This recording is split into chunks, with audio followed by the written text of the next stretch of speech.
Check the thickness of brake pads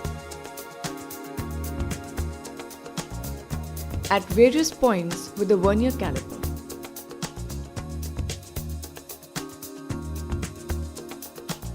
Ensure that the thickness should not be less than 5 mm at any point on the brake pad.